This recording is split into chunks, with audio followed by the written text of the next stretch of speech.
Hey, what's up, guys? I'm the ghost with the most, sWs. Ladies and gentlemen, this is a really cool episode to do.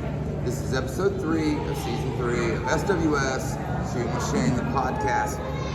Before I introduce my guest, and believe me, ladies and gentlemen, he needs no introduction, but I will make sure I try to honor him and give him the best one that I can. We are actually on location for this episode, so no sWs banner, no sWs set. We were actually in Burnetttsville, Indiana for NGW, New Generation Wrestling.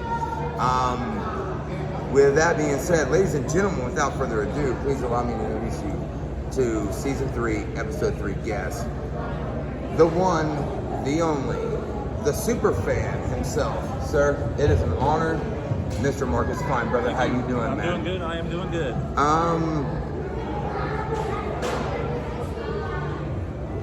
Brother, thank you most and foremost for coming on, man. Little different environment. Obviously, you guys are going to hear a lively crowd. The crowd's starting to form. They're starting to come in the doors. Again, we're at NGW. Marcus, fire card tonight. Yes, sir. Let's go ahead and run down it. And we'll talk about predictions and what we think is going to happen, man. So let's go ahead and start here. Ricky Guns, first solo match. It's TK0. Yeah. Indiana Hoosier Wrestling Championship. I would really like Ricky Guns to win that title. TK0 is a seasoned veteran. He's held that title 2 years now, I think. So I think he will give TK0 probably one of the toughest challenges he's had in a while, yes. Yeah. I definitely, obviously, it's no big secret, Hey, I'm rooting for Ricky myself. Ricky Guns and I, we have a friendship. We have something. You know what I mean? I'm gonna have to go Ricky Guns over TK0. I'd love to see him win the championship, first ever solo opportunity, first ever solo match, first ever opportunity in a solo match for a championship. Obviously Ricky is one half of the AACW World Heavyweight Tag Team Champions, right. And it would just be an honor for me to step through the curtain with Ricky, knowing that he's holding 2 championships. That'd be fantastic. What I mean? So I think it'd be great. Let's say Justin Danger tonight. Who's Justin Danger taking on? Justin Danger is taking on the Russian. Oh man, the Russian's a tough guy too, but Justin Danger's got more time in. I think Justin Danger will take it. So you're going to go Justin Danger? And it's not because I'm just a fan of Justin Danger. Justin Danger is more of a seasoned veteran. The Russian's got time in, but I don't think he's got enough time in. See, and I think with a guy like Justin Danger, I think Justin Danger is going to come in, like you said, with the experience, the ring awareness, if you will, and the knowledge of the ring. I don't think, again, agreeing off of you, I don't think the Russian is going to be able to play the game that Justin Danger is willing to play. Justin's got more knowledge of the sport. He has more hidden. Probably he's forgotten more about the sport than the Russian will ever know, and he's not afraid to pull that out and use it. So, and we all know Justin Danger is not afraid to pull anything out when it comes to getting done. Nope. You know what I mean? Whether you love the guy, you hate the guy. Let's be honest. Justin Danger will do what he's got to do to get the job done. I think Justin Danger wants this win. I think it'd be a cool W for Justin to get. And again, guys, as we continue to pile people in, people are starting to get snacks. I think it's really cool, man. I get to sit here with Superfan, the legendary Marcus Klein. This is guy. the only way we could have done this. Dude, because you're so busy, I'm so busy, we had to meet in the middle. And I that's couldn't the go thing. to you, you couldn't come to me. We had to meet where the roads crossed. And this happens to be it right here. Yeah, absolutely, man. And I think that is the best way that you can describe this, as far as you had your thing, I had my thing, and man, unfortunately, it had to happen here. Dude, honestly, I'm honored. Like I was messaging you earlier, saying, hey, I'll be there around this time. This will be the first sWs podcast on location, the first time I've ever done this, so this is going to be really, really cool. We're sitting here in the arena, man. It's really cool. We're looking at the ring right now. We're seeing the arena fill up. We're sitting here behind a stack of tables. This is what sWs is about, podcast version, man. It's about raw and just down to the point. I want to get to a point. I gotta ask, because it's one of my favorite questions to ask. What is your favorite all-time wrestling match? We all have one. We all have one that we can only watch one time. Mine's Shawn and Undertaker, WrestleMania 25. Before that, it was Shawn and Bret, WrestleMania 12. But if Marcus only has one. Well, no, I have several. But the one I always keep going back to. Let's do top three. See, now you're gonna make me think. Wait, my number one. Let's do top three. Third live event ever. Okay. We're talking, I just hit 40 years last year. And this is the third show I'd ever attended. Dick the Bruiser, Great Wojo, and they started a riot. 16 years old, and I'm part of a riot. Where did you see that? Tyndall Armory, Indianapolis, Okay. downtown Indianapolis. Okay. I was 16 years old. I was a junior in high school. Was that one of your first live events? It was my third one. Your third. Third Okay. live event. Nobody's topped it yet. Ever. Yeah. And then I've had plenty more. It's just hard to pick. So that was just one that kind of stuck with you. Like, you went home that night, I'm sure you were like, well, 16. man, I'll never Wait forget till I go that. to school on Monday morning. Yes. And somewhere I have it on VHS tape. I'm thinking it's the only filmed version of that, and I don't know where it is. Yeah. And the good thing about that is Wojo, I don't know if anybody knows that, Wojo was a bald man. His manager put up, okay, we'll do a hair versus hair match. Bruiser loses, you get your hair shaved. Wojo loses, gets his head shaved. Well, he's already a bald man.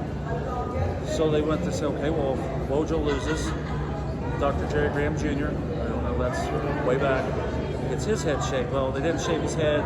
Wojo lost by DQ. They took 3 snips with a pair of scissors.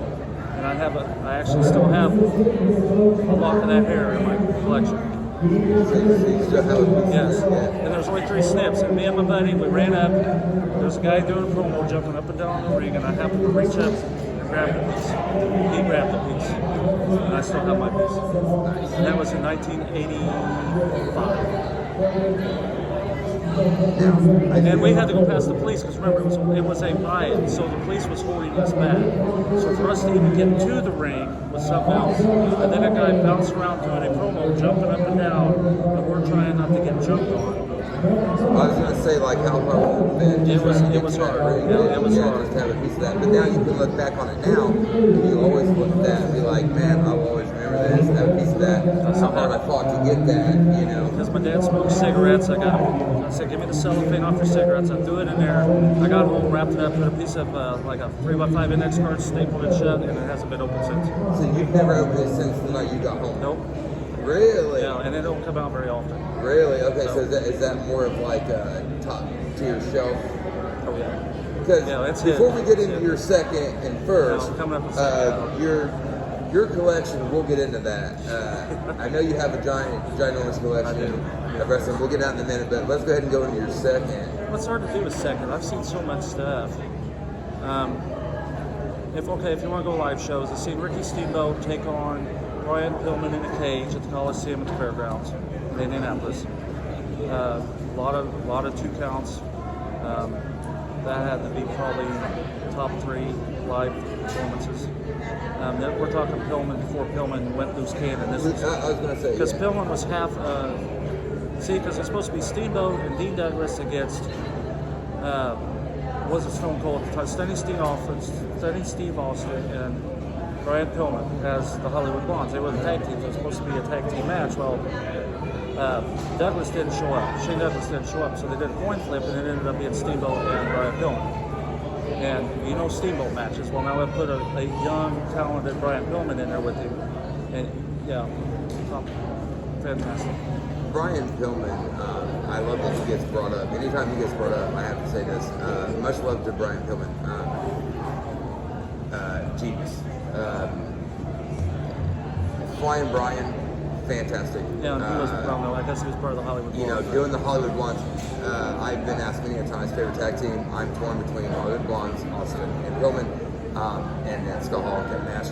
If I had to choose, I would have to go Hollywood Blondes. I just remember sitting down WCW Saturday night, 6 to 5 Eastern Time on TBS. And at the time, it was Channel 15 in our living room. And I just remember seeing Austin and Pillman as this young, cocky, blonde tag team, and they just had this attitude about them where it was just so mesmerizing, you know, to like, how could you not watch these guys, you know, because you've seen where they were, Stunning Steve Austin and Flying Brian, and now they're the Hollywood Blondes. Would you put Hollywood Blondes in the top 10 tag teams of all time? No? No? Road Warriors is always going to be my front. Road Warriors? Yeah, because I was always and I met them in person. I have a picture. You look at my files. I met the Road Warriors before they're both gone now. So yeah, Road Warriors, Rock and Roll Express. I mean, you can't pass that. I like the Midnight Express version of Sting, Lane, and Briney of the Midnight Express. That's my. And that was the thing too. Like you had the Rock and Roll Express and the Midnight Express, and you had to go one express to another. Which one? Rock and Roll Express. Rock and Roll Express. Okay. Yeah. I think with the Rock and Roll Express, what made them so fun was the theme song alone was a hype song. I mean, it was a song when you heard it. You know, you came out. You know, I remember being maybe 8, 9 years old at the time when I first, saw them on TVs like that. Then the theme song was really cool. Before we get into number one, since we kind of are on a little tag team venture right now, I gotta ask, man. Scott Hall and Kevin Nash, the Outsiders, two guys who technically changed the professional wrestling world forever. And not so much as wrestlers as going from Diesel and Razor to this. Yeah. Where would you put them on the Marcus Fine list? Like if you had a list, let's say top 50. Well, they'd be in there. I don't know. They'd be in the top 10. I'll give Top them 10 on that. But not as wrestlers. More psychology. Yeah. Because Okay. when they became the Outsiders, it was more psychology. I mean, they were seasoned wrestlers. You know, Razor Ramon was Intercontinental Champion.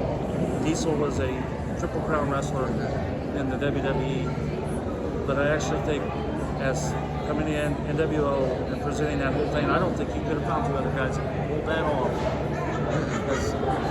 Because I was watching it live with Scott Hall, and especially if you go back and look at it, when you first seen it the first time, you didn't know what was going to happen. Years later, you can watch it and you watch the crowd.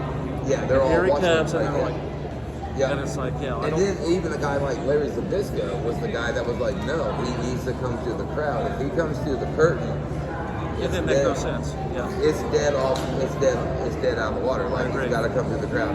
And then when he teased his big buddy and stuff like that. Well, I think we all kind of knew that. We all kind of knew that with the Kevin curtain Nash was call, coming. because the curtain call was a big deal too. You know, like it really was. I remember watching that event, and obviously I didn't see said curtain call. You know, obviously the pay-per-view cut.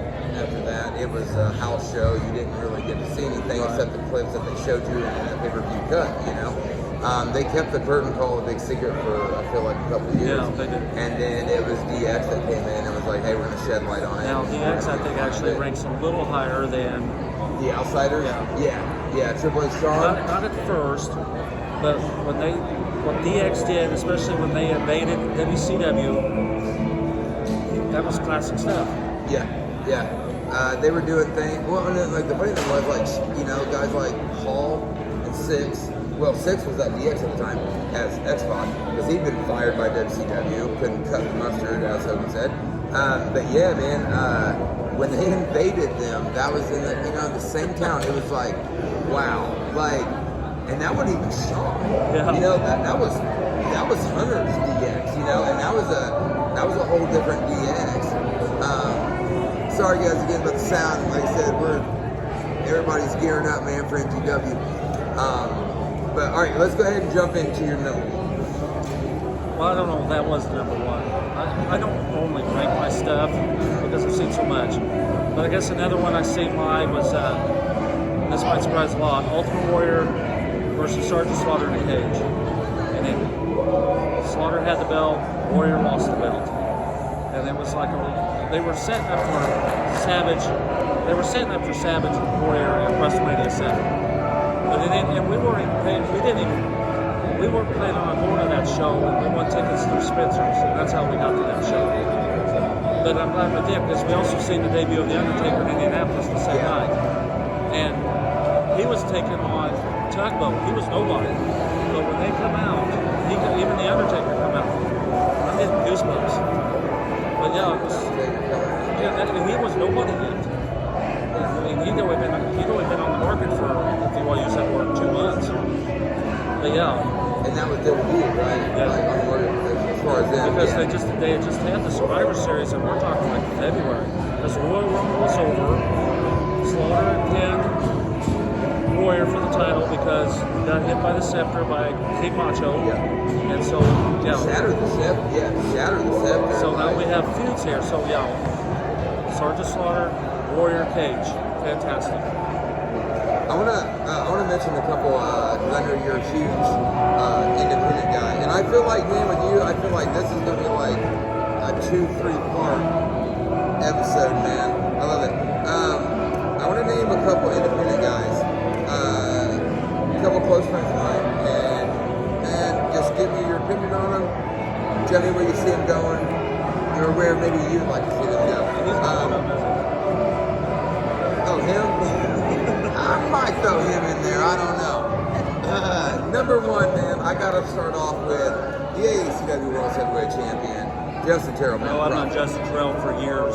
Well, not as much as I've known Shane, but Terrell knows his business. Terrell wouldn't be where he's at today if he didn't know what he was doing. Absolutely. Absolutely agree. 100%. Great guy. Huge walk-through leader. He's one of the first guys you want to go and talk to. He's one of the last guys you want to talk to. I personally say, it's not a joke, it's a joke. I have a joke, like, you know how when I came in today, coming to do this with you, obviously I seen Ricky Guns, that's my boy, I'm gonna hug him, you know what I mean?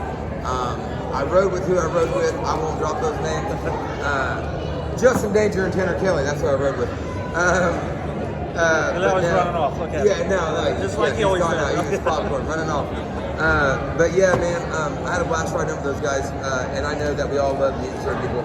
I just want to give a shout out really quick. I think this man is a phenomenal athlete. He's a phenomenal performer, and he is, honest to God, he's the first guy when I see him. He's the first guy I want to go talk to, and he's the last guy I want to talk to before I leave the arena if he's at the event, and that's Johnny Sway. I want to give a huge shout out to Johnny Sway. Yes, Johnny, brother. I love Johnny, man. Yeah, Johnny and I talk quite a bit, and I love having a conversation with Johnny. He's just a really cool person. Well, a little thing on Johnny. Johnny's the one that actually got us into Kentucky because he invited us to a show in Frankfort, Kentucky, which led to more things in Kentucky. So, Johnny, good man. And we just seen Johnny a few weeks ago. He was at the TCW show last month. And then he was just recently, was he at WCW here recently, I feel like? Or was that the TCW then? No, it was TCW. Okay, so TCW, okay. Yeah, dude, like I said, I love Johnny. I think Johnny's just one of the best individuals in the wrestling business. He's just a super nice guy. Another name, okay, so we did Justin, we did Johnny as a special shout out. Another guy I want to give a shout out to, number one contender for the AECW World Heavyweight Championship, Christian Cash. Yes. Obviously, I've had my issues with Christian. People do not give Christian full credit for what Christian can do. We've seen Christian in other organizations that they do not use him for his full ability. I won't give those. I won't tell you where else we've seen him. But AECW, come to AECW, watch Christian Cash, then you'll know what to do with him on your show. Because you're not giving him full credit for what he can do. Oh, the dude, I have loved the story with the Prophet. I have loved everything they've done. Christian has been to my house several times. We've hung out, we've talked close to a daily basis. But I love Christian. Christian, like I said, he's been to my house several times. Always welcome. I know him and Tanner have spoken, quite highly of each other. I love that because I love Tanner, I love his son, obviously. And if anybody can teach, that kid something about professional wrestling, I feel like Christian Cash would be that guy to come in and sit him down and be honest and be like, hey, here you go. I'm going to throw you a curveball. I'm going to go Johnny Crisis. I know you know Crisis a Oh, lot. I've known Crisis as long as I've known Justin Danger. Yeah. Well, no, I haven't. Crisis came along a little later. Yeah. Close. A year or two or give. Yeah, because he used to wrestle somebody, he didn't always go by Johnny Crisis, but he's always been very good at what he does. And he's a small wrestler, very little Tiny guy, playing man. body, but he's talented Yeah. because of that reason. Vicious when he needs to be Yeah. too. We've both seen him in street fights, hardcore Oh, yes. matches, 2 out of 3 falls, Texas death matches, whatever. Like Johnny will go. Johnny's not scared to get in there with a guy like Justin Danger and throw. Yeah, more I've and seen them guys breathe, wrestle you know, long like- before ACW.